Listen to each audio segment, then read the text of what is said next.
পাকিস্তান আফগানিস্তানের মধ্যে সংঘর্ষ শুরু। এর আগে পাকিস্তানকে মুছে ফেলার হুমকি দিয়েছিলেন আফগানিস্তানের স্বরাষ্ট্রমন্ত্রী সিরাজউদ্দিন হাক্কানি।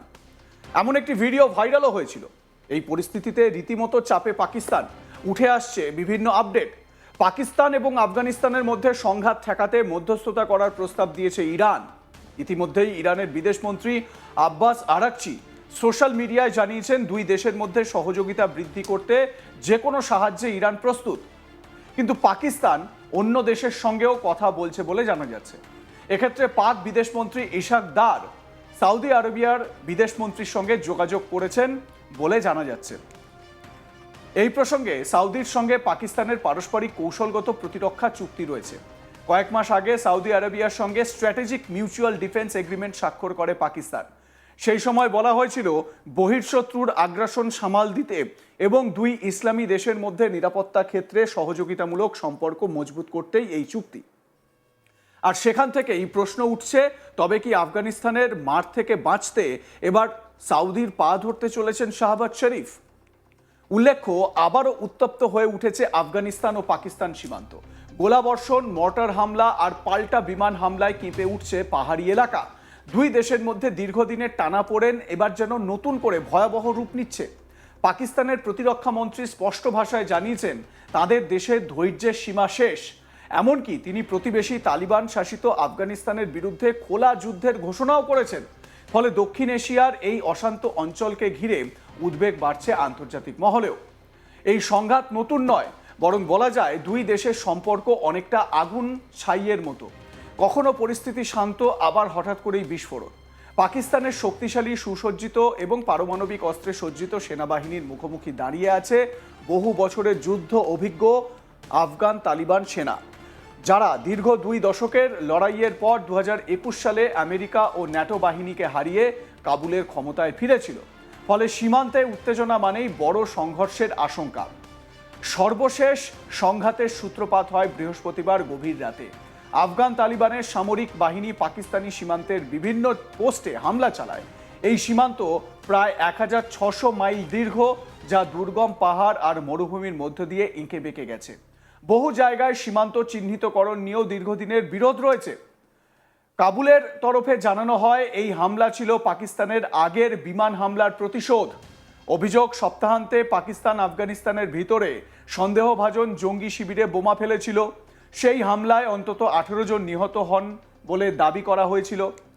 পাকিস্তান অবশ্য জানিয়েছে তারা জিহাদি দমনের লক্ষ্যে পদক্ষেপ নিয়েছে। এর জবাবে শুক্রবার ভোরে পাকিস্তান শুরু করে সামরিক অভিযান, যার নাম দেওয়া হয় অপারেশন গজব লিল হক বা অপারেশন রাইটিয়াস ফিউরি। ইসলামাবাদের দাবি তাদের বিমান হামলার লক্ষ্য ছিল আফগান তালিবানের প্রতিরক্ষা স্থাপনাগুলো। এই হামলা কাবুল, দক্ষিণ পূর্ব প্রদেশ, পাকতিয়া এবং কান্দাহার পর্যন্ত ছড়িয়ে পড়ে। কান্দাহারকে তালিবানিদের আধ্যাত্মিক জন্মস্থান হিসেবে ধরা হয়। সেখানেই তালিবানের গোপনীয় শীর্ষ নেতা হিবাতুল্লাহ আখুনজাদা অবস্থান করছেন বলে ধারণা করা হয়। এই সংঘর্ষে হতাহতের সংখ্যা নিয়েও দুই দেশের বক্তব্য আলাদা।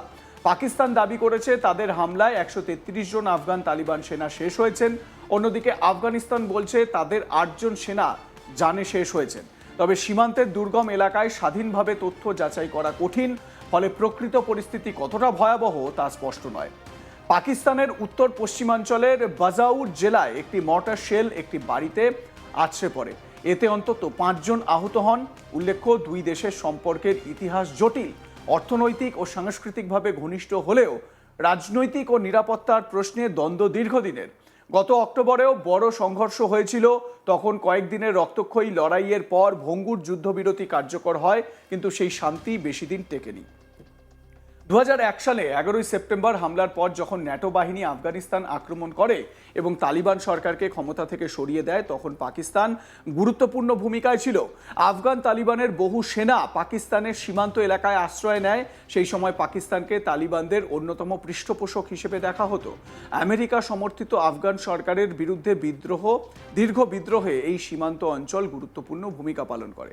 তবে 2021 সালে যুক্তরাষ্ট্রের বিশৃঙ্খল প্রত্যাহারের পর তালিবান যখন আবার কাবুলের ক্ষমতা দখল করে, তখন পরিস্থিতি নতুন মোড় নেয়। পাকিস্তান এখন অভিযোগ করছে আফগানিস্তান পাকিস্তানি তালিবান জিহাদিদের প্রশ্রয় দিচ্ছে বা আশ্রয় দিচ্ছে। ইসলামাবাদের দাবি, সীমান্ত পেরিয়ে পাকিস্তানে হামলা চালাচ্ছে তেহরিকি তালিবান পাকিস্তান বা টিটিপি জঙ্গিরা এবং তারা আফগান ভূখণ্ডে নিরাপদ আশ্রয় পাচ্ছে। আফগান তালিবান অবশ্য এই অভিযোগ অস্বীকার করেছে। তাদের বক্তব্য, তারা অন্য দেশের বিরুদ্ধে নিজেদের মাটি ব্যবহার করতে দেবে না, কিন্তু পাকিস্তান বলছে বাস্তব পরিস্থিতি অন্য কথা বলছে। গত কয়েক বছরে পাকিস্তানে জিহাদি হামলা বেড়েছে। পাকিস্তানি সামরিক বাহিনীর দেওয়া তথ্য অনুযায়ী 2025 সালে দেশ জুড়ে জিহাদি হামলায় 1200-রও বেশি মানুষ জানে শেষ হয়েছেন, যার মধ্যে সাধারণ নাগরিক ও নিরাপত্তা কর্মী উভয়ই রয়েছেন। 2021 সালের তুলনায় এই সংখ্যা দ্বিগুণ, অর্থাৎ তালিবান পুনরায় ক্ষমতায় ফেরার পর থেকেই পাকিস্তানে নিরাপত্তা পরিস্থিতির অবনতি হয়েছে বলে দাবি ইসলামাবাদের। এমনকি অভিযোগ রয়েছে আমেরিকার ফেলে যাওয়া অস্ত্র এখন জিহাদিদের হাতে। পাকিস্তানের দাবি, সেই অস্ত্র ব্যবহার করেই সীমান্ত পেরিয়ে হামলা চালানো হচ্ছে। এই সংঘাত শুধু দুই দেশের মধ্যেই সীমাবদ্ধ নয়, এর প্রভাব পুরো অঞ্চল জুড়ে পড়তে পারে। দক্ষিণ এশিয়া এমনিতেই রাজনৈতিক অস্থিরতা, জিহাদি এবং অর্থনৈতিক চ্যালেঞ্জে জর্জরিত। তার উপর যদি দুই প্রতিবেশী দেশের মধ্যে খোলা যুদ্ধ শুরু হয়, তবে তা আন্তর্জাতিক নিরাপত্তার জন্য বড় হুমকি হয়ে দাঁড়াবে। সব মিলিয়ে বলা যায়, আফগানিস্তান পাকিস্তান সীমান্তে আবারও অশান্তির আগুন জ্বলছে। গোলা বারুদ আর যুদ্ধের হুমকির মাঝখানে সবচেয়ে অসহায় সাধারণ মানুষ। কাবুলের সেই আতঙ্কিত নারীর মতোই হাজার হাজার পরিবার এখন ভয়ে দিন কাটাচ্ছেন। কখন আবার আকাশ ফেটে বোমা নেমে আসে সেই আশঙ্কায়। পরিস্থিতি কোন দিকে মোড় নেয় সেটাই এখন দেখার, এবং এই পরিস্থিতিতে ইরানের যে মধ্যস্থতা করার যে বার্তা, সেটা যথেষ্ট তাৎপর্যপূর্ণ বা গুরুত্বপূর্ণ হয়ে উঠেছে। ইরানের তরফ থেকে কি বার্তা দেওয়া হয়েছে সেই পোস্টটি আপনাদের দেখাই, তাহলে আপনারা বুঝতে পারবেন ইরানের তরফ থেকে কি বলা হয়েছে মধ্যস্থতা করার জন্য।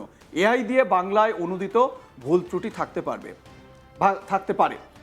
সৈয়দ আব্বাস আরাকচি তিনি কি লিখেছেন, পবিত্র রমজান মাসে, যা ইসলামী বিশ্বের সংযম এবং সংহতি জোরদার করার মাস, আফগানিস্তান এবং পাকিস্তানের জন্য সুপ্রতিবেশী সুলভতার কাঠামোর মধ্যে এবং সংলাপের মাধ্যমে বিদ্যমান পার্থক্যগুলি পরিচালনা এবং সমাধান করা উপযুক্ত।